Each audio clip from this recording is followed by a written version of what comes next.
Hey, what's going on?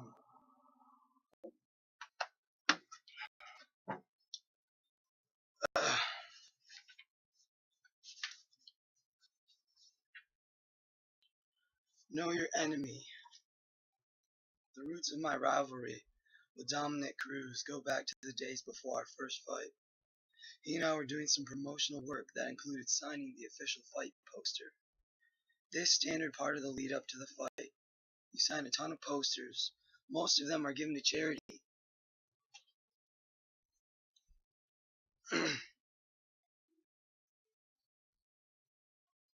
And others are passed out to promote the fight. We get to keep a few for ourselves to pass out to friends and family. Right away, Dominic was upset because his picture wasn't on the poster, only his name.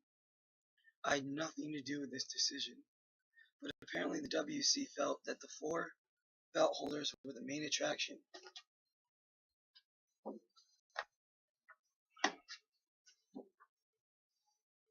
And they decided not to include Dominic's face. Dominic protested this in a way that I felt was childish, and, for lack of a better term, pretty lame, dude. He signed his name right across my face on each of the posters. The MMA hype machine makes the most of my rivalry with Dominic, but in truth, watching him deface the poster bothered me on a number of levels. I felt it was unfair to the promoters, the other fighters, and the charities that were going to receive the poster. And I confess that a factor outside Dominic's control increased my displeasure. I just got my gym up around that time, and a few days before this incident, it had been hit by taggers. When I saw what he was doing to the protesters, I equated it with the tagging. In a way, it felt like vandalism to me, and I was sensitive to this at that time. Fast forward to the lead up to our second fight, the headline fight for UFC 132 in July 2011. Dominic and I once again had to do a promotional tour together. One of the stops was at the U.S. Marine Base at Camp Pendleton, along the coast north of San Diego. There were 4 fighters there: me, Dominic, Phil Davis, and Rich Franklin, Ace.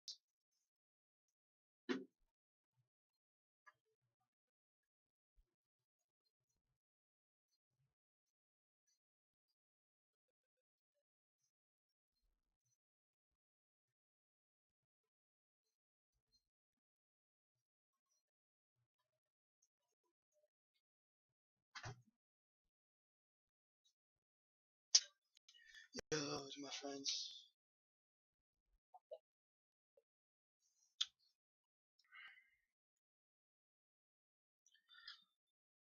When we arrived at the base, we thought it was going to be a shake some hands and support the Marines kind of thing. Man, were we ever wrong. We were introduced to 3 drill sergeants, just shy of having one for each of us. I was doing my usual thing, trying to be happy and outgoing and integrate myself in an easygoing manner as possible. Hey, I'm Uriah. Nice to meet you, I said, sticking out my hand to a guy who looked like he could be an NFL running back. He shook my hand, but he didn't smile. Glad I didn't try to high-five him. Then Phil, always the wise guy, said, "Hey, you were just about to smile." The sergeant stopped and looked at him without a hint of amusement. No, I wasn't. These guys didn't seem interested in happy horseshit, though we still didn't think the rudeness was deliberate given that we were being filmed for an advertising campaign featuring UFC fighters and the Marines. After we were dressed down by the drill sergeants like fresh recruits, they hustled us over to the obstacle course where they lined us up again. "You will shut your mouth and listen," one screamed out like he was R. Lee Ermey from Full Metal Jacket.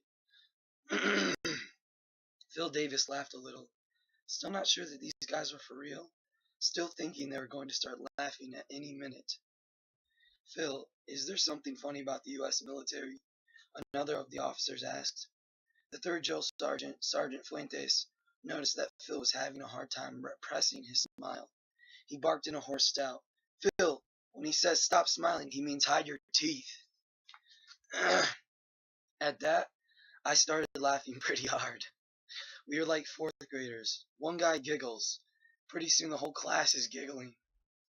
The first drill sergeant turned his attention to me and asked, Uriah, is there something funny about Americans dying in war? Okay, so this really was serious. I thought there was going to be a little indoctrination scene, and then we'd moved on. But after we finished the obstacle course, they tossed 60-pound packs on us and marched us 3 miles. Later, we had to do a night obstacle course during which we had to crawl under barbed wire and roll around.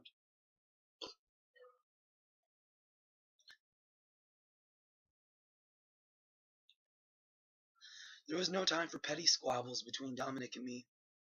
In this situation, we were forced to spend a good deal of time together and even work together to get through a lot of this exercise. It was an unusual setup for two fighters leading up to the biggest fight in either of their careers, but I took it as an opportunity to figure out what Dominic was all about. I didn't ignore him or pretend to hate him. Pretend, because I don't hate him. I just wanted to understand him a little bit. He and I spent a lot of time talking. We were both reluctant at first, and mostly made sarcastic jabs and comments to each other, but eventually we came around. It didn't take me long to realize that Dominic has a huge chip on his shoulder. He felt he'd been mismanaged, and that this had cost him money. He felt he wasn't appreciated enough by the public and the fight community given the amount of success he had. I could see that Dominic was a little taken aback by how nice I was to him. Given our history, he didn't expect me to engage him the way I did. I might dislike the way some people behave, but I honestly don't hate anybody. Instead of using our awkward proximity as a chance to add fuel to the feud, I wanted to use it to gain a better understanding of who he was and why. There are bound to be difficult people in your life. You're guaranteed to run across people who have personalities that don't mesh with yours, and these people might be the ones standing in the way of you and your passion. You're going to have to deal with them, but you gain power from knowledge and confidence from understanding a person's background and motives. I had felt that the basic difference in our personalities boiled down to the different factors that motivated us. Of course, I openly thrive on positivity and constructive feedback, and I had believed Dominic was motivated by negativity. But what I came away with our time from Pendleton was this. Even though it seemed as if he drew strength from things that were seemingly negative, perceived criticisms and slights, he always managed to latch onto something positive. Here's what I mean. In the cover story about him in Fight magazine, Cruz made a point of bringing attention to an after-fight speech in which Matt Mitrione praised Cruz's fighting style and said he'd like to pattern his own style for him. How many people in the world have other fighters coming out publicly and saying they wish they could fight like him? Cruz was quoted as saying in the magazine, well, Matt Mitrione is a good example of that. He's a guy who recognizes what I've accomplished in this sport. That's when it hit me. Cruz's negativity is a facade, a motivational play, a ploy. Like the rest of us, Dominic wants to be told he's doing something well. That's the power of positivity. We all want to be told we're doing something well. We all want positive feedback, even when we've convinced ourselves that the negative kind is the only kind we'll ever get. So the whole time we were together, I took the approach that anyone should use with someone who wants to pummel his face in. I made a concerted effort to see the best in him. How did I do that? By showing him the best in me. It wasn't an act. I tried to stay open-minded about everyone, even if, maybe, even especially if, it's someone I'm fighting. If Dominic, as I perceived it, was motivated by negativity, I was going to show him nothing but positivity. I was going to be relentlessly upbeat. I wasn't going to provide him with any material that might create more animosity between us.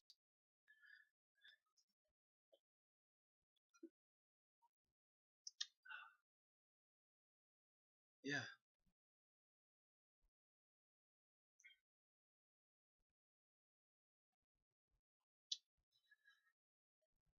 No matter how much you might feed off negativity, a positive message is always stronger. I'm habitually positive. I try not to use anger as motivation. Sure, there are always times when I think about pummeling my opponents in the cage, but it's not because I'm angry, it's because I want to win. What fuels my drive is my belief in myself. My competitive nature will not allow another person to strip that belief from me. That's how I get motivated. For a fight, there's no anger. but there's a sharp competitive edge. Every fight is an opportunity for me to test that belief in myself. I am happy with myself even in defeat, which is a difficult concept to grasp unless you see it as I do. When I've given all I can and still lose, I can't be anything but happy. I am willing to concede that another man can be better than me on a given day, and I harbor no resentment in the aftermath of defeat. I try my hardest to avoid jealousy and envy. On the flip side, dude, I do not see my success as indicative of another person's weakness. I do not use victory as a means of elevating myself above other people or as license to belittle them. In the quest to allow your passion to dictate your life, a positive approach is imperative. Train yourself to be positive. Make conscious decisions to be productive and uplifting. I said, regarding Cruz in the countdown show leading up to our fight, I think the main difference between us is simple. It seems like he's motivated by all these negative things, and I'm motivated by all these positive things. Now looking back, I know this isn't true. During our time together, I think we were able to bring some positivity to our competitive relationship, and we ended with an epic fight. I'd like to think there was a connection between those two events, and I look forward to fighting Dominic Cruz again. My fiercest rival in college was Matt Sanchez, who wrestled for California State Bakersfield and was a two-time All-American. Matt is a year younger than me, and we split 4 matches at 133 pounds while I was a senior at UC Davis. Our competitive one-track personalities were such that we both assumed the other was a complete jerk off the mat because we were bitter enemies on the mat. The nature of competition wouldn't let either of us believe the other might actually be a good guy. It made no sense. We didn't even know each other. We competed, but we didn't have conversations or make any attempt to understand each other. That was the way it needed to be in order for each of us to maintain a competitive edge. I didn't want to know if he made regular visits to an orphanage or volunteered at an old folks' home. I wanted to keep our relationship on an adversarial level. It was the only way I could maintain my dispassionate and animalistic mentality. The last of our 4 matches came at the POC 10 Championships in boys during my senior year. The stage was set up for an epic battle after a back and forth year that had me up by 1. Matt won our first match in a close decision. I won the second in a close decision, and I destroyed him in the third. I was pumped for my final match against him because I was ranked number 9 in the country, and a win over him would improve that and earn me a spot for a year, third, in the NCAA Division I Wrestling Championships. The year before, I had missed All-American status by 1 point, putting me in the top 12 in the nation instead of in the prestigious top 8. I had been training the entire year for the NCAA tourney and thought it would for sure be the last competition of my athletic career. Midway through the first round, I had a 2-1 lead. It felt like I was in control of the match. But that didn't last long.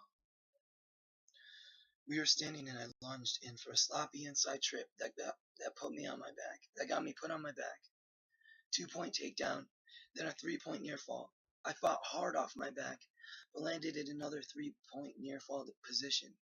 In a matter of seconds, he was leading 92 at the end of the first round. It was a crushing turnaround for me, and I responded by going on a wild spree in an attempt to win by pin, my only legitimate chance at victory. It didn't happen, and Matt won by a technical fall. Oh my God. I was devastated.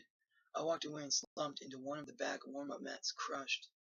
The more I thought about it, the more upset I became. Before long, I was lying on the mat, crying. My athletic career was finished, and it had ended in horrible disappointment. I couldn't stay on the mat and wallow in self-pity, though. I had to compose myself and return to the main mat for the post-match handshake. This was tough. I pulled myself off the mat, swallowed hard, wiped my eyes, and tried to remove any last vestiges of my tear fest.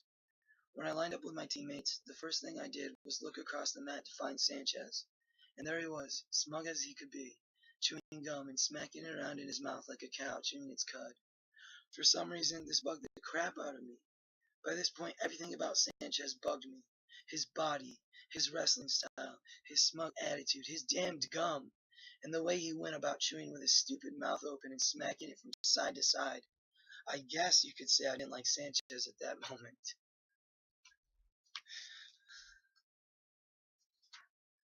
After the season ended and I graduated, I was hired as an assistant coach at UC Davis, and that summer participated at a kids' summer wrestling camp at Lake Tahoe.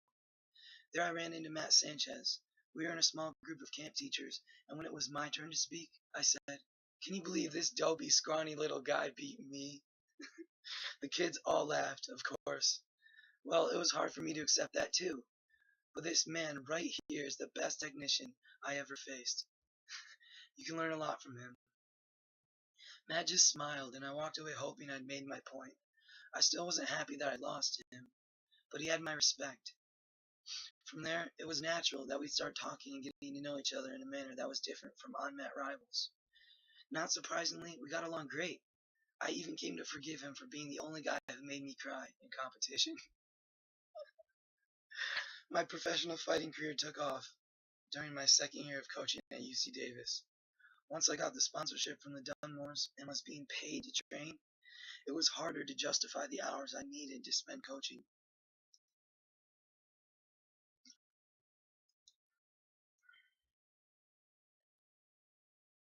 I enjoyed the work, but the payoff didn't justify the output. However, I didn't want to leave my old coach in a bind by quitting, so I began to think about how I could find a solution that would work for everyone.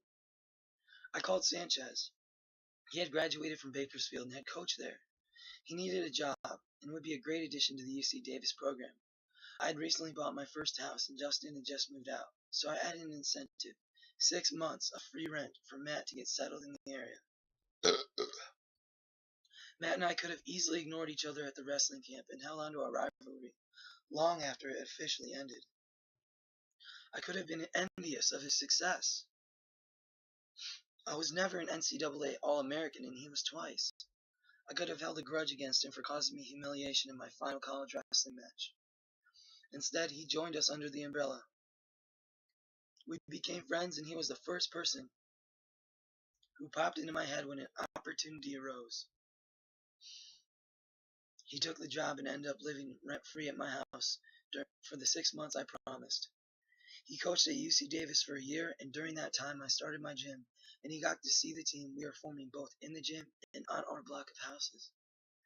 We were doing what we wanted to do without chasing down money, and we were having fun doing it. "I like your lifestyle," he said. "I'd like to live the way you guys do." "Well, then come manage the gym," I said. And so, Matt Sanchez, my bitter rival, ended up managing the gym for 2 years. He even trained and ended up with 2 pro MMA fights. He also won one FILA World Championship and several other international competitions in submission wrestling. During the time he was managing the gym, sometime toward the end of 2008, the house next door came up for sale. Matt and I bought it together. I fronted the down payment and he pays the mortgage. Through the couple of wrestling relationships, Matt came upon a business opportunity in the summer of 2009. With home foreclosures rampant throughout the country and particularly prevalent in the Sacramento region, he started a business that does yard work, mowing, trimming, etc. for the banks who are attempting to offload foreclosed homes. Real estate agents and neighbors are happy to see the yards of abandoned homes kept up, and Matt's business exploded. He went from 3 employees, other friends who lived on the block, to more than 60. What started in the garage expanded to 4 different office spaces. It quickly became the biggest company of its type in the country. And in a short amount of time, Matt went from being an assistant wrestling coach to the owner of a multi-million-dollar business. He's always in need of workers, so new fighters who come to the gym in need of some extra money can always piece together enough work to keep training by mowing lawns for Matt. Even though he's not a fighter, Matt is part of our community of fighters. He still lives next door now with his girlfriend and son Jackson, and there's still a hole in the fence we used to go back and forth. His son is getting the same energy that I got growing up with an upbeat community as part of an extended family. We are still competitive with each other in a bunch of different ways, including land acquisition and business success. We laugh when we reminisce about being crammed in my first house on the block, and the way we would carpool around Sacramento to save a buck or two on gas. It's hard to remember that this was my enemy, a guy I wanted to punch for chewing his gum Too loud.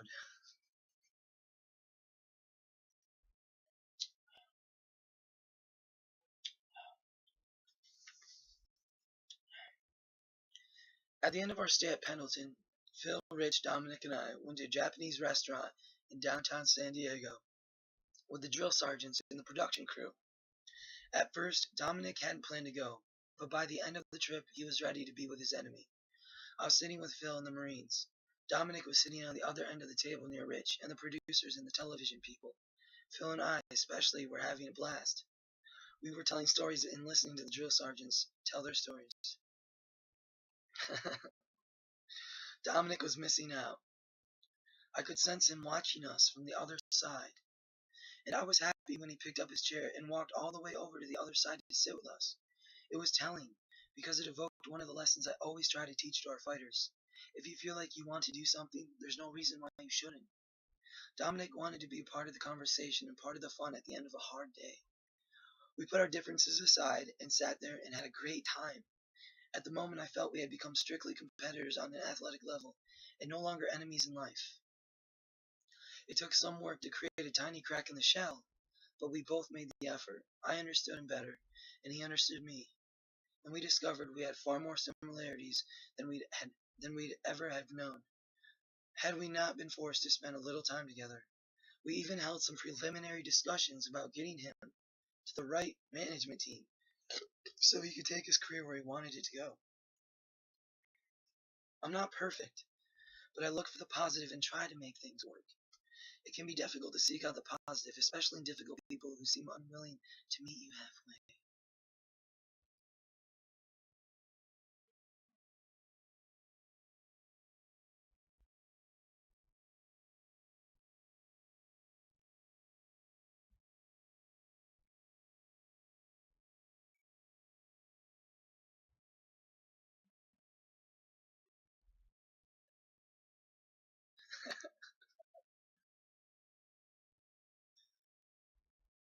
Dominic, as it turned out, wanted to meet me halfway and squash the beef.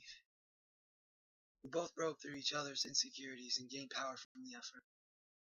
So, when you know someone has a tendency to be negative, even someone you might see as a rival in life, call his bluff, give him a compliment, and watch his attitude change immediately. It's powerful stuff. He's not.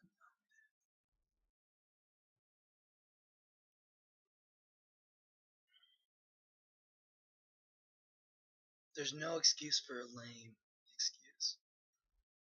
If you've been reading this book from page 1, this law might seem redundant, but I really need to drive the point home. Because if you want to work toward a more fulfilling, passion-centered life, taking stock is only half the battle. The competency model I wrote about earlier is a great place to start. You need to understand your strengths and weaknesses. But once you do that, once you conduct an honest assessment of who you are and what you can do, you have to begin to eliminate one of life's major toxins: excuses. That's right.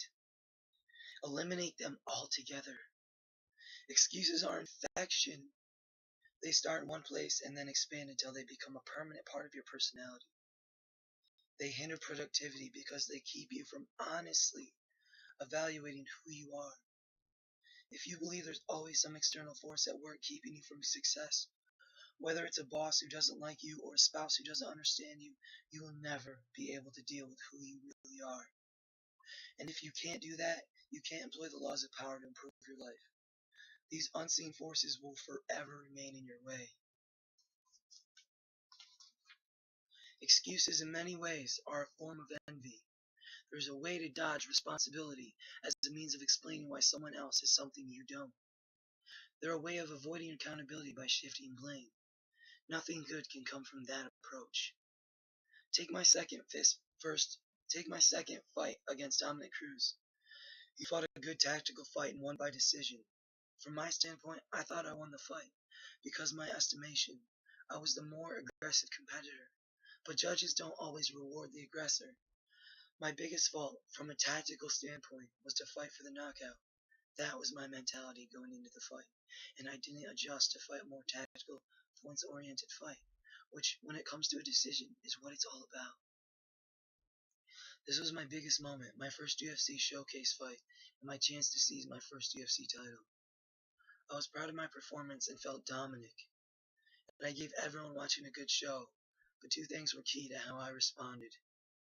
One, I wasn't reveling in it, but I accepted the fact that I lost fairly. Two, I wouldn't allow a loss by external standards to dictate my self-worth. Dominic and I competed respectfully and fiercely. We walked away without injuries, and we had a whole lot of fun, man. I hope we do it again soon, dude. At the beginning of this book, we discuss passion and how too few people can identify their own. As an exercise, I suggested you make yourself your passion and assess what you find fulfilling as an individual in order to help you become a contributing and valued member of your community. Focus on your own small daily triumphs and spend some time being conscious of every decision you make. Understand what makes you feel good and what doesn't. In time, you'll reach conclusions about yourself and develop a sense of purpose. Excuses are the most damaging passion stoppers. You can find an excuse to avoid doing just about anything. But the truth is, your passion can't wait. It's too important. When I started my fighting career, I could have relied on any number of excuses to give up on my passion. The promoter didn't call me back. I might get hurt. My friends don't think it's a good idea. There's no money in it. I've never had any formal training. It might never escape the shadows of Indian casino parking lots and ballrooms. It would be a waste of my college education. There's no security. Each one of those would have been enough for some people to decide it wasn't worth the time or effort. There are undoubtedly 1,000 excuses standing in the way of your making the decision to pursue your passion. But there is always one reason why you should move forward. It's your life, and you'll get more out of it. Is there anything else that even compares to that? You could pile up all the excuses running through your head, and I guarantee you that one reason stands taller than all of them combined. Go slow if you must. Go easy if you must. Just go. A final word. Live the dream.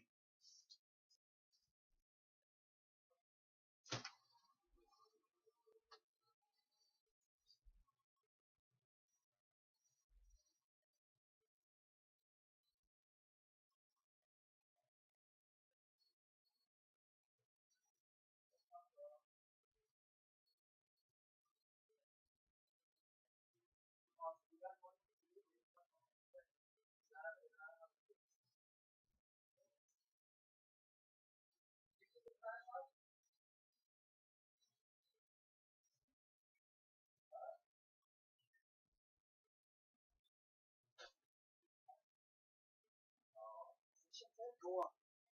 Huh? Enjoy your cockiness. Stay away. Yo, stay away. Stay away. Yeah. No, enjoy your cockiness. Enjoy your cockiness. What? Enjoy your cockiness. I'm serious.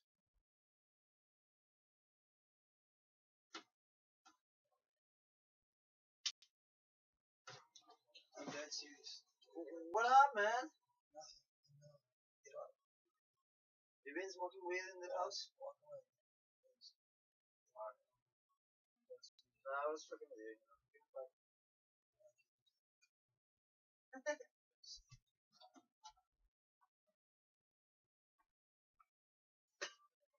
Like I did, dude.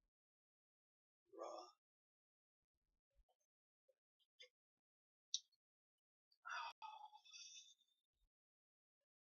I'll leave you with this.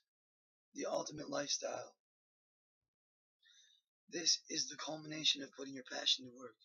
If you're living the dream, you're coming as close as you can come to incorporating your passion into every aspect of your life. There are many avenues to this destination, and it's subjective. My friend Jamal Yogis, lives the dream. From the moment he ran away from home and bought a plane ticket to Hawaii, as a high school student, he followed his passion. I'm not endorsing that approach, but it's one way to do it. He studied Buddhism and surfed, and wrote a book called Saltwater Buddha that allowed him to explain his philosophy to a wider audience. He lives his life on his terms, without regret. My friend Matt Sanchez lives the dream. He came up with a brilliant business idea, yard maintenance for foreclosed homes, and built it up to the point where it essentially runs itself. He hired like-minded people who are full of potential, and they work in a collaborative, productive environment with plenty of free time to feel as they please.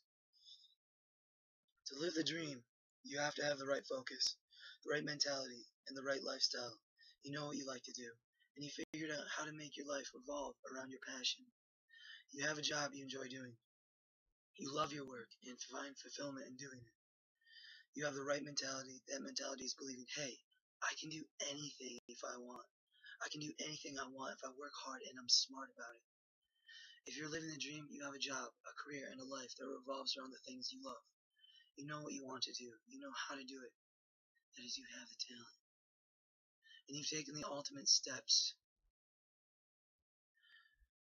You're doing it. This is where you want to be. From this day forward, you should strive to make some progress toward reaching this goal. It's not always easy, but it is worthwhile. It's a wonderful feeling. To be positive about something every single day is a gift.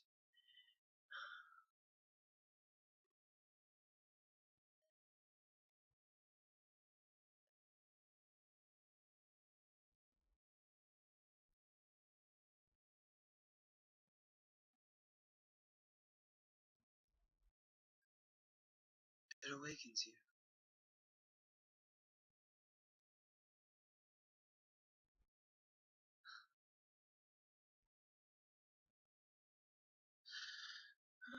That's beautiful. To the world and all the great things in it. You want to pursue the goal of seeing the world through a wide-angle lens. Living your passion allows you to expand your worldview and live a life that contains far less worry about how you are being perceived. There is less judgment and fewer judges. Every day, when I wake up, I feel I'm living the dream. This doesn't mean things are always perfect or easy. It means I enjoy life and I'm prepared for the turbulence that is inevitable throughout it. It's not just a cliche, it's a way of life. I pursued my passion. When that particular passion wasn't popular. I thought positively and acted with persistence. I resisted fear and avoided bad habits and never made excuses. I looked it up. It's so.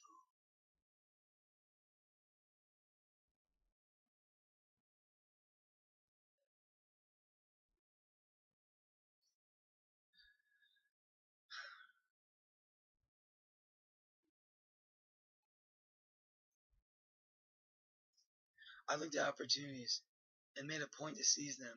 I've won and lost with dignity, and I took notes along the way. I found joy in sharing my successes with a community of like-minded people. I keep an open mind, and I'm always eager to learn. But don't misunderstand me. My journey's not done yet. Far from it. Living your dream isn't about perfection. It's about knowing who you are and believing anything is possible. I continue to believe that anything is possible, and I believe you should too. This book is written about my laws, things that I've learned and experienced from my life so far. I hope you enjoyed my opinions and viewpoints. However, I encourage you to let yours carry the most weight. Think about what you want from life and determine what laws you want to live by on your journey. Enjoy the road you travel. Look forward to all the destinations ahead, and let passion lead the way.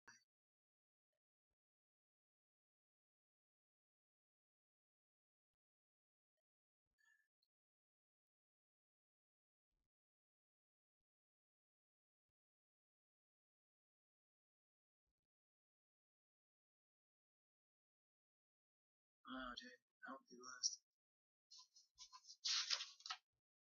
Acknowledgements. I learned a lot throughout this process, and I was fortunate to have some excellent teachers. First, I'd like to thank my managers, Mark Schulman, Jeff Meyer, Mike Roberts, and Mike Castrillo. My literary agent, Richard Obey, believed in my unconventional idea and stuck with it until it became real. Along those same lines, my editor at HarperCollins, Adam Korn, pushed me to make the book as unique as it could be. Trish Daly, HarperCollins Publishing, made sure the gears worked smoothly.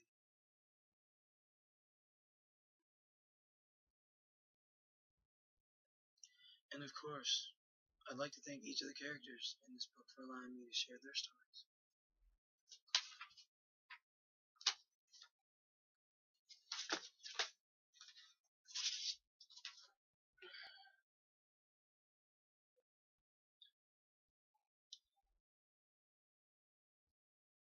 Yo, dude, tonight, man, I had somebody text me, and this is what he said. What the fuck are you talking about? 8:09 p.m. Who the fuck is this? 8:10 p.m. You fucking punk bitch, my name is John fucking Wiley. That's not his real name. I know who you are, you don't know me. You don't know me. I swear to you, I will end your life the next time I see you. You threaten my family again, and you won't have to find me, I'll come find you. And I don't sleep. It's been 2 years since I've shot someone in the fucking face. I'll show you crazy. Explain your first text about sparing my life. I texted him, and I said, are you testing me yourself tonight? Or later will you remember me the night I spared your life? Call me ASAP. I said 1304 Romney Street, Spring Lake, kid. Remember, you started this. I don't think you want to finish it, bud. Call me when you're done being foolish, and maybe I can arrange something, anything, to help, because you don't even know. How old are you, by the way?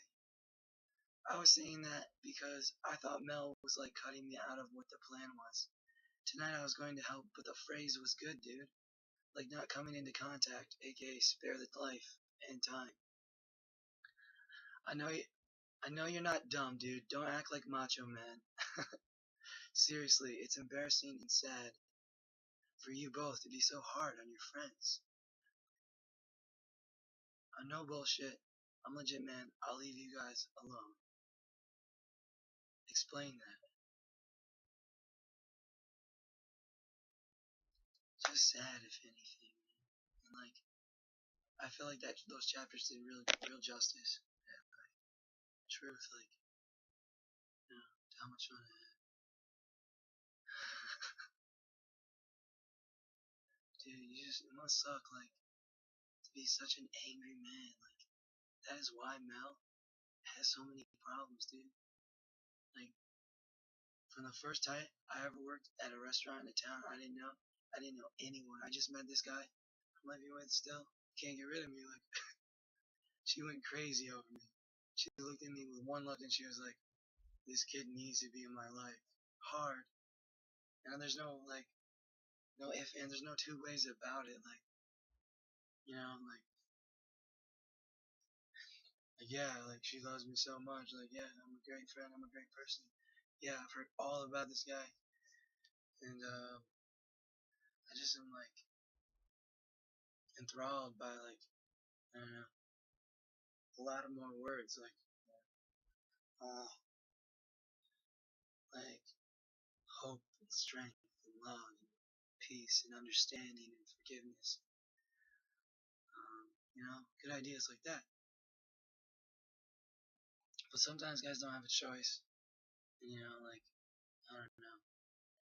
I guess it's not her. I didn't know it wasn't her. But, you know, I'll drink to that, man. Please, like, really.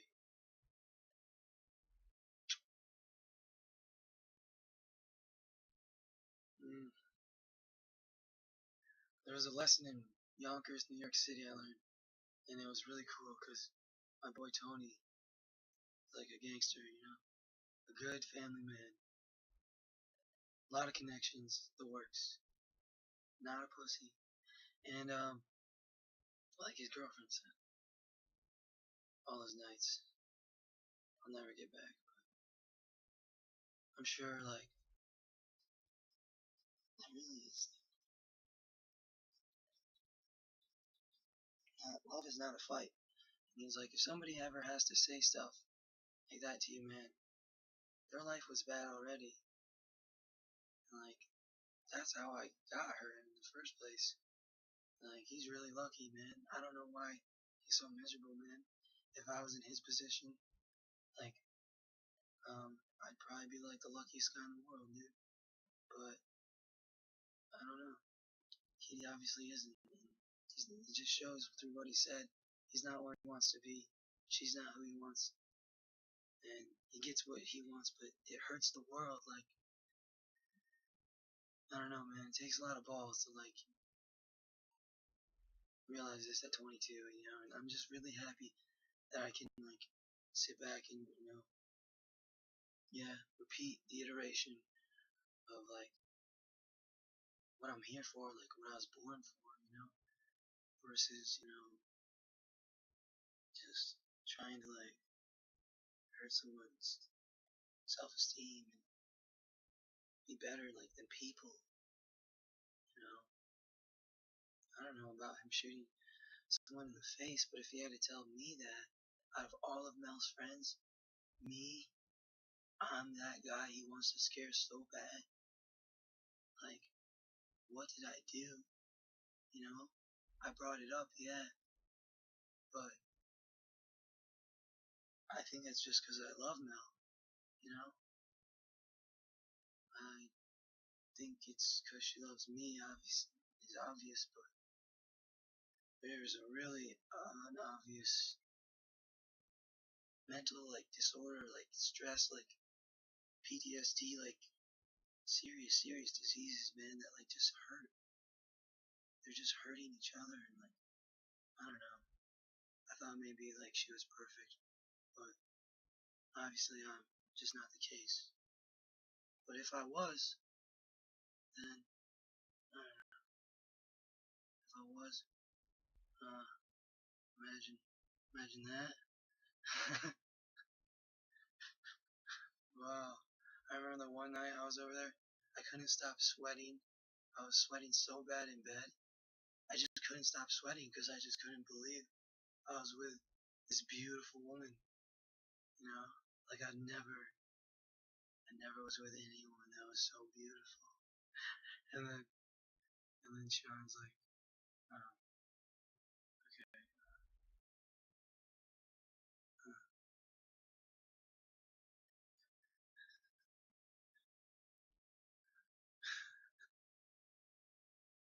He's just an asshole or whatever.